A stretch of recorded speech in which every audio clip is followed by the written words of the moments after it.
Buenos días chicos, chicas, espero que anden todo bien. Bueno, la idea de esta nueva clase audiovisual es darle continuidad un poquito al contenido que estábamos viendo la semana pasada, que vimos el año anterior. Seguimos en una etapa de diagnóstico, he recibido varios trabajos prácticos barra actividad de clases, ¿sí? Actividad de diagnóstico en donde estoy tratando de leer, todavía me faltan algunos por corregir que fueron llegando ayer. Estoy tratando de evaluar, bueno, en este caso analizar en dónde estamos parados para poder dar una continuidad, a ver si me retrotraigo mucho para atrás o si estamos para continuar desde acá, desde la sociedad feudal. Una sociedad feudal que nos invita a seguir siendo analizada, ¿sí? Yo acá había preparado algo para poder leerles, que tiene que ver con la preponderancia que se le da en la Edad Media a la figura de los seres humanos, ¿sí? Y por otro lado el crecimiento comercial. Vamos a ver un doble juego entre lo que es el comercio y el sistema militar. Los dos van de la mano, ¿sí? En la Edad Media, y después vamos a ver por qué. Lo primero que tengo para leerles es de Erich Fromm, ¿sí? Es un libro un poco añejo, pero que todavía sigue vigente, que lo que dice también tiene muchísimas certezas. Es un psicólogo social que trata de inmiscuirse en las mentalidades de ese tiempo. Acuérdense que en ciencias sociales vimos lo que eran las mentalidades, era la construcción psicológica, política y económica, ¿sí? De una sociedad entera. Acá lo que dice es algo muy particular. La unidad y la centralización de la sociedad medieval se fueron debilitando. Crecieron en importancia el capital, la iniciativa económica individual y la competencia. Se desarrolló una nueva clase adinerada. Podía observarse un individualismo creciente en todas las esferas de la actividad humana: el gusto, la moda, el arte, la filosofía y la teología. Quiere decir que acá con esta frase, ustedes retrotraigan para atrás si es que la tienen que escuchar de vuelta, está hablando del individualismo creciente que se va a dar en la Edad Media y en el comienzo de la concentración también de lo que es la propiedad privada. Es decir, concentramos dinero, podemos adquirir más propiedad, y esa propiedad es privada, ¿sí? Es individual, no pasa a ser de otra persona. En ese contexto vamos a poner el marco particular en Italia. El hecho de que la sociedad medieval se derrumbara en Italia antes que en Europa central y occidental se debió a un cierto número de factores económicos y políticos. Entre ellos se debe contar la posición geográfica de Italia y las ventajas comerciales resultantes en un periodo en que el Mediterráneo era la mayor ruta comercial de toda Europa. Ahí lo que está diciendo es básicamente que si la sociedad medieval se va a derrumbar también en Italia, ¿sí?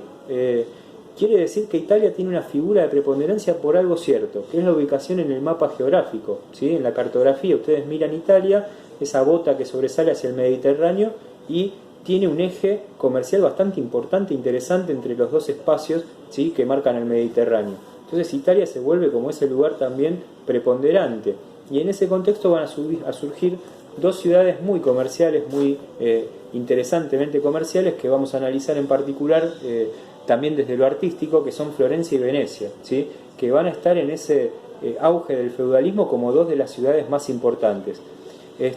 Ahí nosotros lo que tenemos que destacar es que la presencia de los burgos se hace cada vez más fuerte.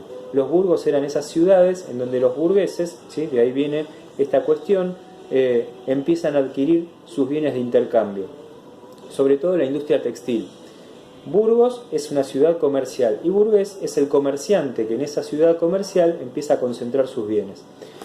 Como decía, una de las industrias más prominentes va a ser la industria textil, y por otro lado vamos a tener una división bastante social en cuanto a lo que recién nos decía Fromm, ¿sí? Esto del individualismo. El mendigo reza en las escalinatas de la iglesia, mientras dentro de la iglesia las clases más poderosas o las clases más acomodadas se dedican a rezar, ¿sí? Entonces a partir de ahí empieza a haber una estructura que empieza a marcar por siglos a todo este periodo, ¿sí? Si está diciendo que en Italia la sociedad feudal también va a caer, está implicando que nosotros estamos viendo el auge de algo que en poquito tiempo más empieza a caerse, ¿sí? Que tiene que ver con la crisis del siglo XIV, que después vamos a ver más específicamente. En este doble juego comercial tenemos que entender también que empieza a adquirir una preponderancia esto del individualismo, del capital y de la capacidad de obtener bienes y servicios. tengo el ventilador prendido y algunas cosas se van volando para no romper un poco lo que es el vivo, ¿no? Vieron que no corto, voy todo derechito. Surge en esta Edad Media, dentro del sistema comercial, algo que nosotros conocemos al día de hoy como banco, ¿sí? La banca surge también para generar, de alguna manera, esta cuestión de guardar los bienes, ¿sí?, de aquellos burgueses, sobre todo, que necesitan disponer de algún lugar o algún método donde guardar estas adquisiciones, y por supuesto después para contrarrestar de alguna manera el efecto prestamista, en donde los préstamos ya van a cobrar una importancia que tiene que ver justamente con la existencia de un banco. Entonces eso de alguna manera financiaba también a esta sociedad que nosotros estamos analizando en lo que llamamos feudalismo. Estoy tratando de seguir el cuadro para que ustedes lo sigan de acuerdo a lo que yo siempre les armo en clase en el pizarrón, y empiezo a señalar por dónde va el cuadro para que lo vayan entendiendo. El comercio es como una forma de organización, ¿sí?, en este periodo. El comercio lo que va a intentar de alguna forma es organizarse en estas ciudades para poder seguir produciendo de alguna manera más concentrada, y en ese contexto vamos a ver alianzas también, como lo que va a ser la alianza entre ligas, que van a producir una especie de feria comercial, para que lo entiendan en el concepto más básico. Este surgimiento de la banca es una incógnita, ¿sí? Los documentos van a ser similares a órdenes de pago, es decir, quien incumpla con algún documento de pago evidentemente está por fuera del marco de la ley, que en ese caso la sociedad monárquica sobre todo autorizaba. Sin embargo, para esa sociedad es una forma de evolución. Recuerden que los grandes prestamistas eran los hebreos, los judíos. Entonces, a partir de ahí, la banca le surge como un contrapoder a estos hebreos. En la antigüedad, recuerden que nosotros nos manejábamos con lo que era el trueque, ¿sí? La sociedad prehistórica, en la sociedad antigua, el trueque cumplió una función específica. Incluso el trueque hasta el día de hoy tiene alguna valoración, como por ejemplo lo fue en la crisis del 2001, en donde el trueque funcionó como un intercambio de bienes, ¿sí?, que supuestamente cumplen con un valor bastante parecido para poder generar alguna subsistencia y comercio, ¿no?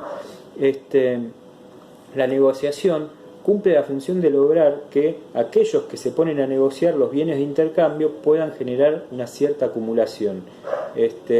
Dentro de ese marco, bueno, ahí tenemos los primeros banqueros, no por ninguna casualidad, ¿sí?, también van a ser judíos, ¿sí?, por lo que yo decía recién. Es esta cuestión de que surge un poder que se le debate a los hebreos, ¿sí?, que estaban concentrando estos préstamos, y bueno, ahí empiezan los banqueros también a poner su negocio, ¿no?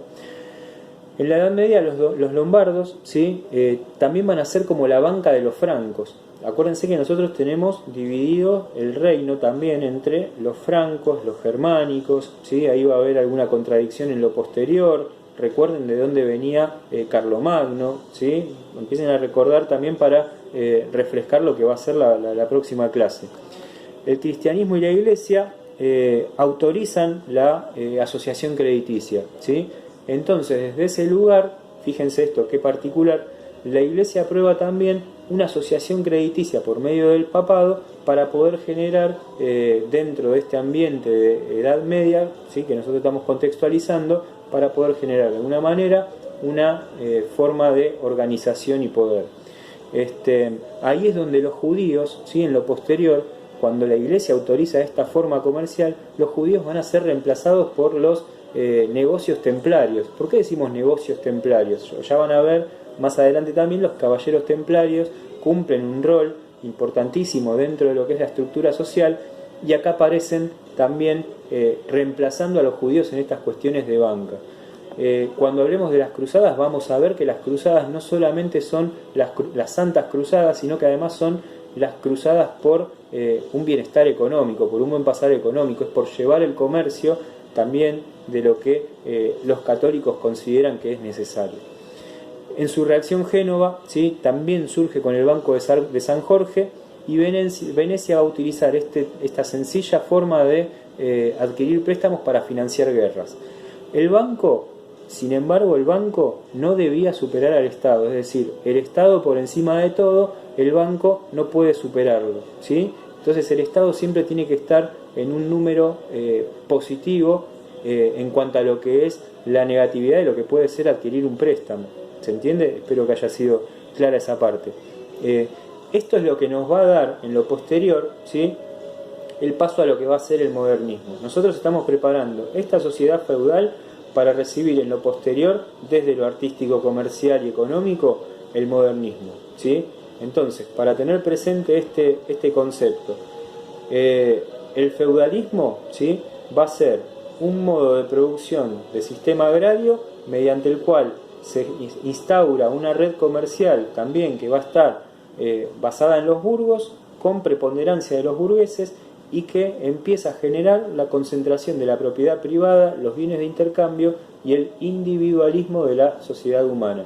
Un individualismo que, como decía y como lo planteaba Fromm, deberíamos analizarlo también al presente, ¿sí?